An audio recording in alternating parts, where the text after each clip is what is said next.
Hello यार दोस्तों, कैसे हो आप लोग। तो आज हम लोग लेकर आए हैं एक सर्वाइवल मूवी जिसमें कुछ लोग एक विमान में सफ़र कर रहे होते हैं, पर विमान किसी कारण से एक बर्फ से ढकी पहाड़ी में क्रैश हो जाता है। लेकिन सिर्फ जैन और पाल जिंदा बचते हैं। अब इन दोनों को यहाँ से कई मुसीबतों का सामना करते हुए बाहर निकलना है। तो इन दोनों के साथ क्या होता है, ये निकल पाते हैं या नहीं, और कैसे सरवाइव करते हैं, इस मूवी में जानेंगे। तो चलिए ज़्यादा देर ना करते हुए शुरू करते हैं। कहानी की शुरुआत एक लड़की से होती है जिसका नाम जैन होता है। जैन का बचपन बहुत ही कठिनाइयों से भरा था। उसके माता पिता के बीच अक्सर झगड़े होते रहते थे, और अब जैन 9 साल की थी तब उसके पिता ने क्रिसमस के दिन खुद को ख़त्म कर लिया था। इस घटना के कारण जैन बचपन से ही जीवन को नेगेटिव रूप से देखने लगी और अपने पिता की इस हरकत से पूरी तरह टूट गई। आज भी वह उस हादसे से उभर नहीं पाई है। डिप्रेशन के कारण जैन एक मानसिक अस्पताल में भर्ती होती है, जहां उसके जैसे कई अन्य लोग मानसिक सुधार के लिए रहते हैं। लेकिन जैन बार बार खुद को खत्म करने की कोशिश करती रहती है।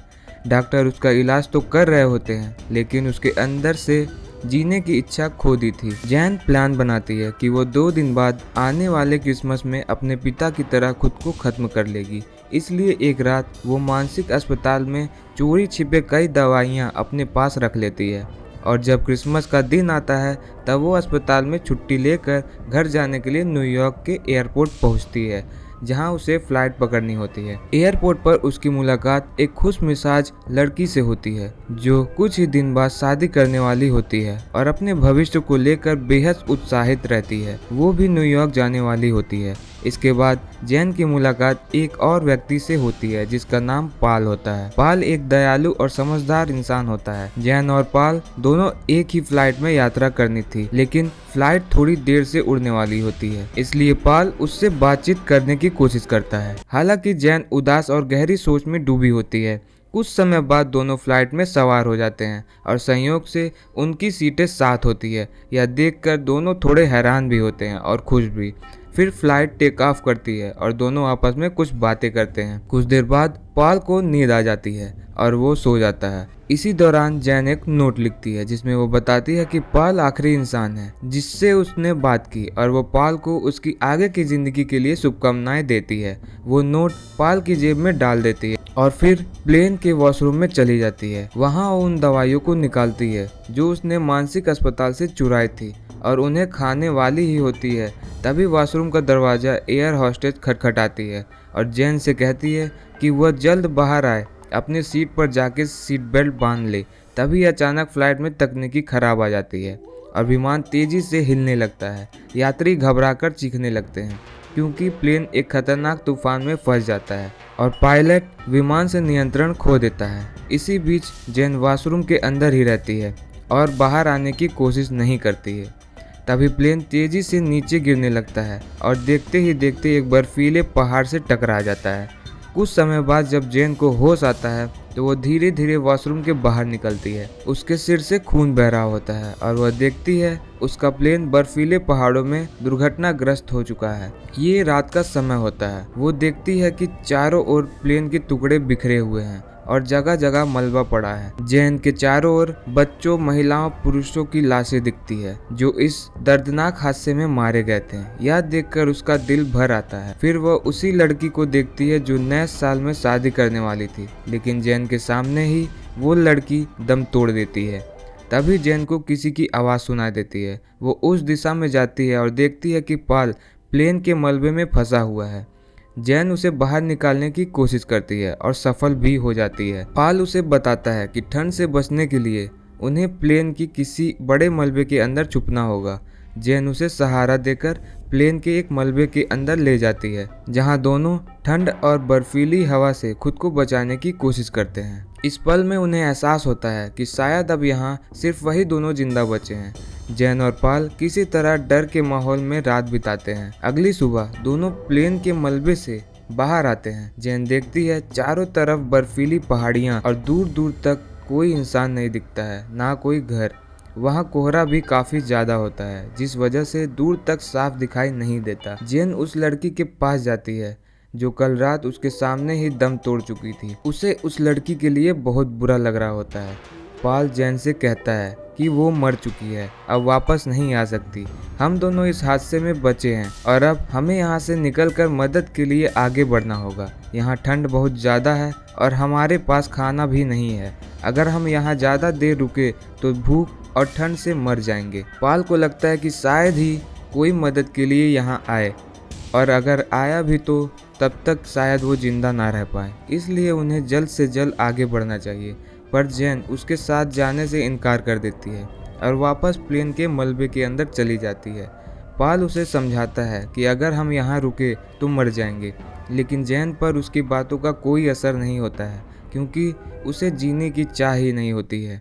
पाल आखिरी बार उसे समझाता है और कहता है कि हमें एक दूसरे के साथ रहना होगा ताकि हम दोनों बच सकें, लेकिन जैन फिर भी नहीं मानती तो पाल अकेले ही सामान लेकर आगे बढ़ जाता है। यह देखकर जैन उसे छोड़ नहीं पाती और उसके पीछे चल पड़ती है। पाल जैन को अपने पीछे आता देख खुश हो जाता है और दोनों आगे बढ़ने लगते हैं। वो दोनों मदद की तलाश में बर्फीली पहाड़ियों के बीच पैदल चलते रहते हैं। सफर के दौरान उन्हें कई मुश्किलों का सामना करना पड़ता है, लेकिन दोनों हार नहीं मानते। जब जैन थक जाती है तो पाल उसे आगे बढ़ने का हौसला देता है। प्लेन क्रैश में पाल के पेट में भी चोट लगी होती है, फिर भी वो आगे बढ़ता रहता है। दोनों एक दूसरे का साथ देते हुए बर्फीली हवाओं में चलते रहते हैं। ठंड इतनी ज्यादा होती है कि सांस लेने में भी दिक्कत होती है, फिर भी वो धीरे धीरे आगे बढ़ते रहते हैं। जब वो दोनों एक चट्टान के नीचे उतर रहे होते हैं तब रास्ता बंद हो जाता है। अब उसके पास ना आगे जाने का रास्ता होता है और ना पीछे लौटने का। ये रास्ता बहुत खतरनाक होता है जिससे जैन डर जाती है, लेकिन पाल उसे हिम्मत देता है। आखिर पाल नीचे कूद जाता है और एक पेड़ के सहारे गिरता है जिससे उसे ज्यादा चोट नहीं लगती। उसे देखकर जैन भी नीचे कूद जाती है और उसे भी ज्यादा चोट नहीं आती। इसके बाद दोनों फिर से आगे बढ़ते हैं। काफी आगे चलने के बाद भी उन्हें ना कोई जंगल दिखता है ना कोई घर। वो दोनों बर्फबारी, ठंड, भूख से जूझते हुए आगे बढ़ते रहते हैं, इस उम्मीद में कि कहीं ना कहीं कोई उसे बचा लेगा। शाम होने तक भूख और प्यास से उनका शरीर कमजोर पड़ने लगता है। तभी उन्हें एक छोटी सी गुफा दिखाई देती है जहां पाल रात रुकने का फैसला करता है। गुफा के अंदर जाने से पहले एक भयंकर बर्फीला तूफान आ जाता है। तूफान में पाल को ज्यादा चोट नहीं लगती, लेकिन जैन बर्फ के नीचे दब जाती है। पाल उसे ढूंढकर बाहर निकालता है और गुफा के अंदर ले जाकर उसका ख्याल रखता है। कुछ देर बाद जैन को होश आता है, जिसे देखकर पाल बहुत खुश हो जाता है। वह जैन को बताता है कि जब उसने एयरपोर्ट पर पहली बार उसे देखा था तभी उसे पहली नज़र में उससे प्यार हो गया था। उसी समय पाल को जैन की दवाइयों का डब्बा दिखता है और वह उसके बारे में पूछता है। तब जैन उसे अपनी पूरी कहानी बता देती है। पाल उसे हिम्मत देता है और बताता है कि बचपन में उसकी माँ की मौत हो गई थी, लेकिन उसने कभी हार नहीं मानी। पाल कहता है कि हम दोनों इस मुश्किल वक्त से बाहर निकलेंगे। पाल की बातों से जैन के अंदर भी जीने की इच्छा जागने लगती है। दोनों रात वहीं रुकते हैं और अगली सुबह फिर से सफ़र शुरू करते हैं। कई मुश्किलों के बाद वह बर्फीला इलाका पार कर जंगल की ओर बढ़ते हैं। रास्ते में पाल की तबीयत बिगड़ने लगती है और आखिरकार वह गिर पड़ता है। वह जैन से कहता है कि उसे छोड़कर मदद लेने जाए। जैन रोते हुए कहती है कि वह उससे प्यार करने लगी है और उसे जरूर बचाएगी। आगे जाकर जैन का सामना एक खतरनाक शिकारी कुत्ते से होता है। काफी संघर्ष के बाद वह अपनी जान बचा लेती है और घायल हालत में आगे बढ़ती है। तब उसके अंदर बिल्कुल भी ताकत नहीं बची होती है, लेकिन अब वह जीना चाहती थी, खुद के लिए भी और पाल के लिए भी। आखिरकार वह नदी और फिर सड़क तक पहुंच जाती है, लेकिन वहीं बेहोश हो जाती है। एक आदमी उसे अस्पताल पहुंचाता है। होश में आते ही जैन पाल के बारे में पूछती है।